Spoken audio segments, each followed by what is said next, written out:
Hello दोस्तों, BSTC first year exam form शुरू हो गए हैं और कल वाले वीडियो में जैसा कि मैंने आपको बताया था कि आपकी गाइडलाइंस एक जारी होएगी, नोटिफिकेशन एक आने वाला है 8-10 पेज का। तो ये दोस्तों 9 पेज का नोटिफिकेशन आ गया है, गाइडलाइंस आ गई है, छात्र अध्यापकों के लिए निर्देश आ गए हैं कि फॉर्म भरने में क्या क्या सावधानी रखनी है, डॉक्यूमेंट साइज क्या क्या रखनी है, डॉक्यूमेंट क्या क्या चाहिए, स्पेशली तौर पर पहली बात तो डॉक्यूमेंट क्या क्या चाहिए, उनकी साइज़ कैसे क्या रखनी है, साथ में ही जो आपको कॉलेज में जमा करवाना है तो उसकी क्या प्रोसेस रहेगी, फीस कितनी लगेगी और बाकी सारी गाइडलाइंस को हम इस वीडियो में 1 बाय 1 डिस्कस करेंगे। तो सारे डाउट्स को दूर करने के लिए वीडियो को पूरा देखना है और चैनल पर नए हैं तो बीएसटीसी बीएड से जुड़ी अपडेट्स के लिए, शिक्षक भर्ती से जुड़ी अपडेट्स के लिए सब्सक्राइब जरूर करें। सबसे पहली बात दोस्तों, यहाँ पर ऊपर से ही चलते हैं बात करते हुए कि आपके निर्देशों में पहला बिंदु यहाँ पर देखिए, कुछ खास चेंज हुआ नहीं है। जैसा कि मैंने आपको सुबह वाले वीडियो में बताया था कि कुछ चेंजेस नहीं होंगे, पिछली बार की तरह ही सारी प्रोसेस सेम रहने वाली है। तो वही है, यहाँ पर साधारण पर आपके फॉर्म भरेंगे डीएलएड एग्जाम वाले पोर्टल पे, और इंटर्नशिप के दौरान जो आपको लॉगिन आईडी और पासवर्ड मिले थे उनके माध्यम से आपका आवेदन ऑनलाइन होने वाला है। परीक्षार्थी जिस वर्ष प्रथम वर्ष पूर्ववर्ती, प्रोन्नत, द्वितीय अवसर, द्वितीय वर्ष शामिल हैं तो उनके लिए योग्य हैं, उसी वर्ष के आवेदन पत्र का चयन करना सुनिश्चित करें। जो आपको फॉर्म भरना है उसका चयन करते हुए ही आपको फॉर्म भरना है, गलत फॉर्म नहीं भर देना है। परीक्षा शुल्क पिछले सालों की तरह ही आपकी खुद की कॉलेज में जमा होएगा और वो आपको फॉर्म की हार्ड कॉपी के साथ में जमा करवाना है खुद की कॉलेज में। आवेदन केवल ऑनलाइन ही स्वीकार्य रहेंगे, ये भी बात आपको ध्यान रखनी है। पंजीयक कार्यालय को हार्ड कॉपी प्रेषित नहीं की जानी है, केवल कॉलेज में फॉर्मेलिटीज़ के लिए वहाँ पर कॉलेज वाले ले लेते हैं, आगे नहीं भेजेंगे। आगे सिर्फ आपकी जो फीस है वो भेजी जाएगी। छात्र अध्यापक अपना नवीनतम पासपोर्ट साइज रंगीन फ़ोटो आपके अपलोड होएगी फर्स्ट ईयर एग्ज़ाम के साथ में, उसमें एग्ज़ाम फॉर्म में, और उसकी साइज 50 KB और हस्ताक्षर सिग्नेचर आपको अपलोड करने हैं, वो भी 50 KB की अलग अलग स्कैन करके JPG फाइल आपको बनानी है। आवेदन अपनी माध्यमिक, उच्च माध्यमिक समकक्ष जो परीक्षाएं हैं उनकी अंक तालिका भी स्कैन करके आपको अपलोड करनी होएगी। मेनली तो देखिए, आपको ये ध्यान रखना है कि 10th की जो डिटेल्स है वो फिल करनी होएगी मार्कशीट की, 12th की डिटेल्स है वो फिल करनी होएगी मार्कशीट की, और 12th की मार्कशीट स्कैन भी करनी होएगी, और कास्ट सर्टिफिकेट आपका स्कैन करना होएगा। तो वो दोनों आपको मतलब कि PDF उनकी बना करके रख लेनी है, 200 KB के आसपास की, 50 KB से 200 KB के आसपास उनकी साइज़ आपको रखनी है, ये आपको ध्यान रखना है। इसके बाद में आगे देखिए, फॉर्म का आवेदन ऑनलाइन होएगा तो आप खुद आवेदन कर सकते हैं, मोबाइल से फॉर्म भर सकते हैं, कोई दिक्कत समस्या है नहीं। आगे मैं आपको प्रोसेस भी बता देने वाला हूँ कैसे भरना है वो सब भी। पर आपको अगर साइबर कैफ़े ई-मित्रा से अगर आप फॉर्म भरवा रहे हैं तो अपनी डिटेल्स आप जरूर से चेक करिएगा, आपके जो प्रमाण पत्र हैं उनकी डिटेल्स, अंक तालिकाओं की डिटेल्स, और जो आपके काउंसलिंग सीरियल नंबर वगैरह डाले जाएंगे, डेट ऑफ बर्थ डाली जाएगी, और भी बाकी सारी जो चीज़ें अपडेट करी जाएंगी, तो उनको कंफर्म करने के बाद में ही आपको ओके करना है। किसी और के भरोसे नहीं बैठना है, कहीं आपकी कोई डिटेल गलत होती है तो फिर करेक्शन में काफ़ी दिक्कतों का सामना आपको करना पड़ सकता है, तो वो ध्यान रखना है। जो एग्ज़ाम फॉर्म आपने फिल किया उसका प्रिंट ज़रूर से ले लें, अपने पास में सुरक्षित रखें। और कॉलेज वाले, काफ़ी सारी ऐसी कॉलेज हैं जिनमें हार्ड कॉपी भी ली जाती है एग्ज़ाम फॉर्म की, तो वहाँ पर आप दीजिएगा, और या फिर आप अपने पास PDF सेव करके रखिएगा, तो वो भी आपके लिए बेनिफिशियल रहेगी बाद में कभी ज़रूरत पड़े तो। इसके बाद में देखिए, प्रोफाइल इंटर्नशिप मॉड्यूल में स्वतः प्रदर्शित हो जाएगा, उन्हें केवल आवश्यक सूचनाएं ही प्रविष्ट करनी है। तो बेसिक जो डिटेल्स हैं वो आपकी, जो आपने इंटर्नशिप वाले पोर्टल पे अपडेट करी थी तो उधर से आ जाने वाली है, सभी चीज़ें नहीं भरनी होएगी आपको। देखिए, डेट ऑफ बर्थ DOB डालना होएगा, और आपके काउंसलिंग सीरियल नंबर वो डालने होएंगे, कास्ट जो है वो डालनी होएगी, और कुछ और डिटेल्स हैं वो मैं आपको आगे बता देने वाला हूँ, वो भी अपन बात करेंगे। अगली जानकारी यहाँ पर देखिए, आपके जो प्रोफाइल में ऑलरेडी डिटेल्स जो फिल आई हैं, जैसे आपका खुद का नाम, माता पिता का नाम इत्यादि का जो मिलान है आपकी मार्कशीट आदि से कर लेनी है।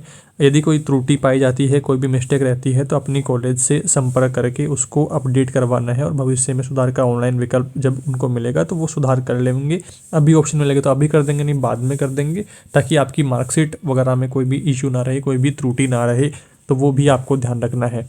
सब्जेक्ट चूज करने में प्रश्न पत्रों का चयन सावधानीपूर्ण आपको करना है। यदि प्रथम वर्ष के परीक्षार्थी कोई प्रोन्नत है, बैक पेपर कोई है, तो द्वितीय वर्ष के साथ में उस बैक पेपर का भी चयन अनिवार्य रूप से आपको करना होएगा। द्वितीय वर्ष के प्रश्न पत्रों का चयन करते समय सामाजिक विज्ञान में 1 का चयन करें। भाषा विज्ञान का ये सेकेंड ईयर वालों के हैं, अभी उनके शुरू हुए नहीं हैं, तो ये सेकेंड ईयर वालों की अपन बाद में बात कर लेंगे। पहले फर्स्ट ईयर का सारा यहाँ पर क्लियर करने की कोशिश करते हैं। बाकी परीक्षा शुल्क जैसा कि मैंने आपको इन्फॉर्म किया था 270 रुपये आपकी फॉर्म फीस ये रहने वाली है, जो कि कॉलेज में ऑफलाइन जमा आपको करवानी पड़ेगी हार्ड कॉपी के साथ में। और बाकी जिनके बैक पेपर है तो वो यहाँ पर पहली बार में 270, बाकी दूसरी बार में 540 रुपये ये यहाँ पर रहने वाली है। आगे ये संस्थानों के लिए निर्देश हैं जो अपने किसी काम के हैं नहीं फिलहाल के तौर पे। और आगे यहाँ पर चलते हैं, आपके जो इम्पोर्टेंट डॉक्यूमेंट्स हैं क्या क्या आपको तैयार कर लेने हैं उनके बारे में भी यहाँ पर बताया है कि आपकी जो फ़ोटो है वो 50 KB की फॉर्मेट जेपीजी फॉर्मेट होता है अपनी नॉर्मल फ़ोटो, तो वो जेपीजी में ही रहती है नॉर्मल मोबाइल से ली हुई। और उसके साथ में आप यहाँ पर देखिए कि सिग्नेचर है वो भी 50 KB फॉर्मेट जेपीजी आपको रखना है।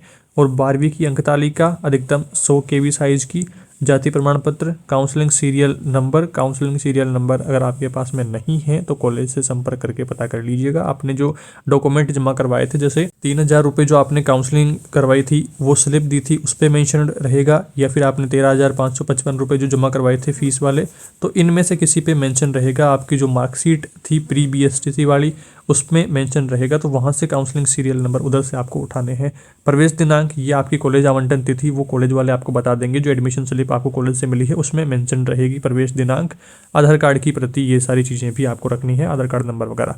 इसके बाद में आवेदन करने की प्रोसेस को लेकर के भी यहाँ पर कुछ जानकारी दी गई है कि पहले आपको राजस्थान सारादर्पण वाली जो राज सारादर्पण वेबसाइट है इसके ऊपर आपको जाना है, इंटीग्रेटेड सारादर्पण पर क्लिक करना है और इधर से आप DLED एग्ज़ाम वाले पोर्टल पे आ जाएंगे। तो यहाँ पर थोड़ा सा हार्ड लग रहा है प्रोसेस, पर आप जैसे सिंपली गूगल पर जाते ही DLED एग्ज़ाम सर्च करेंगे तो आपके सामने एग्ज़ाम वाला ये पोर्टल आ जाने वाला है। कोई दिक्कत समस्या वाली बात है नहीं, इसमें स्टूडेंट लॉगिन पे आना है जैसे कि मैंने कल वाले वीडियो में आपको बता दिया था, और भी आगे मैं आपको इन्फॉर्म कर दूंगा या फिर डिस्क्रिप्शन में वेबसाइट का लिंक दे देता हूँ, आप एक बार क्लिक करके देख लीजिएगा तो ऑफिशियल वेबसाइट आपके सामने आ जाएगी, जहाँ से स्टूडेंट लॉगिन पर अपना यूज़र नेम, पासवर्ड और कैप्चा भरना है और लॉगिन कर लेना है।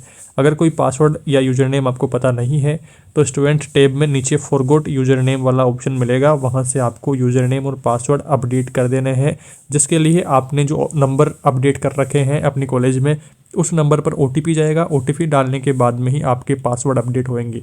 यूज़र नेम एक ही रहने वाला है आपका जो इंटर्नशिप के दौरान आपको मिला था, और वही पूरे BSTC कोर्स के टाइम पर आपके काम आने वाला है, तो उसको संभाल के रखना है। लॉगिन करने के बाद में ऊपर 3 डॉट आपको दिखेगा, जैसे मान लो ये आपकी प्रोफाइल है ना, ये आपकी प्रोफाइल है, तो बाईं तरफ ऊपर आपको 3 डॉट दिखेगा, वहाँ पे आपको DLED एग्ज़ाम वाले एप्लीकेशन पे क्लिक करना है उधर से, और कैंडिडेट प्रोफाइल पर क्लिक करना है ताकि प्रोफाइल में दी गई जानकारी को अच्छी तरह से चेक कर सके कि कहीं पर कोई त्रुटि तो नहीं है, कोई गलती तो नहीं है, कोई मिस्टेक। तो वो सारी चीज़ें देखने के बाद में ऑनलाइन आवेदन के लिए DLED एग्ज़ाम एप्लीकेशन पे उधर चले जाना है और परीक्षार्थी अपनी बेसिक डिटेल्स को भरना है। सेव एंड नेक्स्ट पे क्लिक करना है। कैंडिडेट क्वालिफिकेशन डिटेल्स भरना है, जैसे 10th 12th की डिटेल्स, और सेव कर देना है। डिटेल्स भरने के बाद में सेव एंड नेक्स्ट करना है।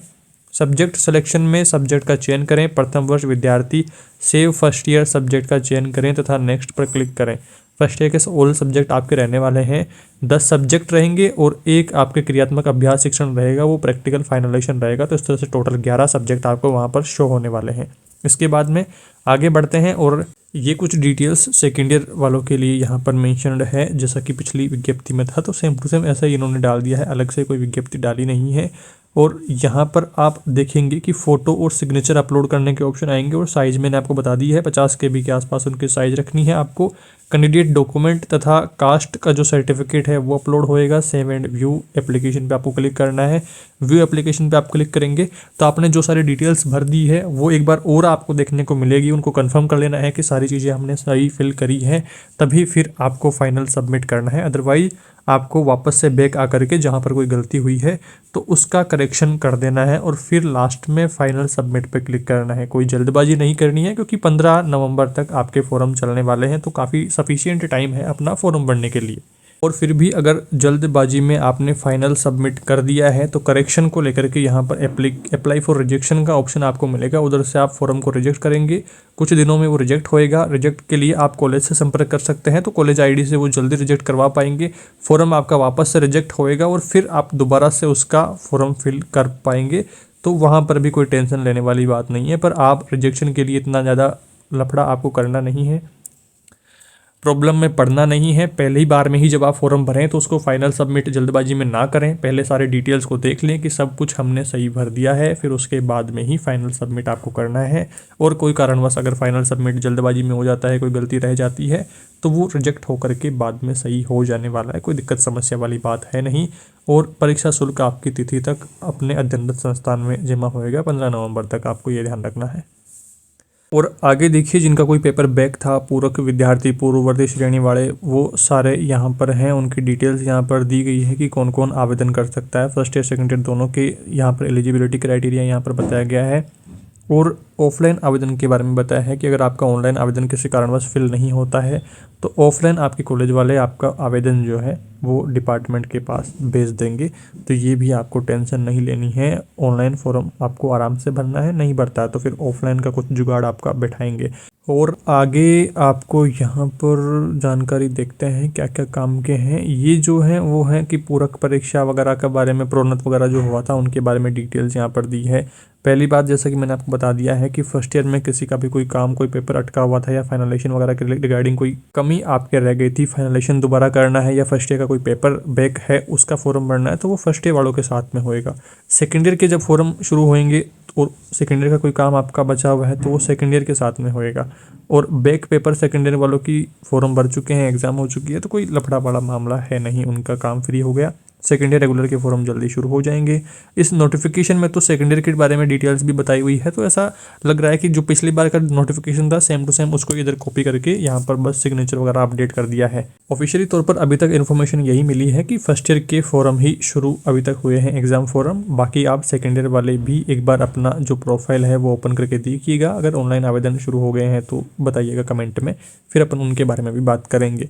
फिलहाल के तौर पर उनको कोई ज़्यादा दिक्कतों का सामना करना नहीं पड़ता है, क्योंकि फर्स्ट ईयर में ज़्यादातर उनकी डिटेल्स फिल हो जाती है, बस सब्जेक्ट वगैरह का उनका लफड़ा रहता है, जो तृतीय भाषा उनमें उनको चूज करना होता है और 90 पेपर में आपको सामाजिक और विज्ञान में से एक लेना होता है। तो बस ये दो काम उनके मेन रहते हैं, बाकी सारी चीज़ें ऑलरेडी अपडेटेड रहती है, उनके कुछ ज़्यादा काम रहता नहीं है। फर्स्ट ईयर वालों को थोड़ा ध्यान से अपना फॉर्म फिल करना होता है, क्योंकि उनकी काफ़ी सारी डिटेल्स अपडेट करनी होती है और उनमें अगर कोई गलती रहती है तो फिर मार्कशीट में भी गलती आपको देखने को मिलेगी। तो ध्यान रखें, कोई भी गलती ना करें, कोशिश करें ई-मित्रा से अपना फॉर्म भरवाएं और वहाँ पर भी अपनी डिटेल्स चेक करके ही फॉर्म भरवाएं। फ़ोन से आप भरेंगे, आपको अगर एक्सपीरियंस है एग्जाम फॉर्म आप अपने ऑनलाइन कोई भरे हैं तभी आप भरें, यहाँ पर रिस्क ना लें, क्योंकि फिर त्रुटि वगैरह रहेगी, फिर आप रिजेक्ट के लिए अप्लाई करेंगे, रिजेक्शन में कुछ टाइम लग जाएगा, तो काफ़ी सारी टेंशन वाला मामला रहेगा।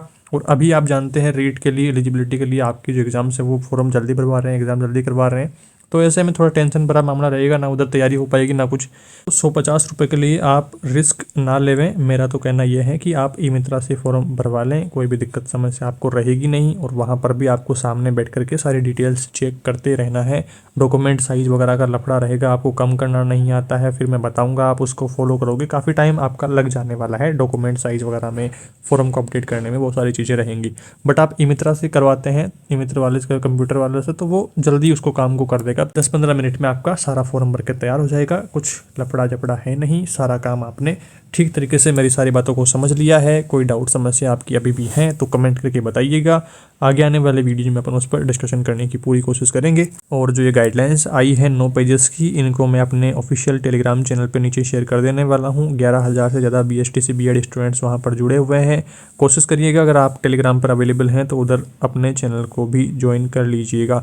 साथ में ही मैंने आपको पहले भी बता रखा है कि अपना एक इंस्टाग्राम पेज भी है, इंस्टाग्राम पेज पर डेली पेपर कटिंग्स आपके लिए अपलोड करी जाती है, और किस भर्ती को लेकर के क्या क्या हो रहा है वो सारा चीज़ें वहाँ पर अपडेटेड रहती हैं। थोड़ी करंट अफेयर की तैयारी, कोई गर्म मुद्दा है तो वो सारी चीज़ें वहाँ पर रहती है। तो इंस्टा जो स्टूडेंट यूज़ करते हैं, इंस्टा वाले उधर जुड़ें, टेलीग्राम वाले उधर जुड़ें, ताकि आपको टाइम टू टाइम सारी इन्फॉर्मेशन मिलती रहे। इस वीडियो में दोस्तों इतना ही, जल्दी मिलेंगे एक नई वीडियो में कुछ नई जानकारियों के साथ। वीडियो को लाइक करें, अपने दोस्तों के साथ में शेयर करें, चैनल पर नए हैं तो सब्सक्राइब करें। शिक्षक भर्तियों से जुड़ी नई नई अपडेट्स के लिए, BSTC B.Ed की अपडेट्स के लिए। Thank you for watching this video.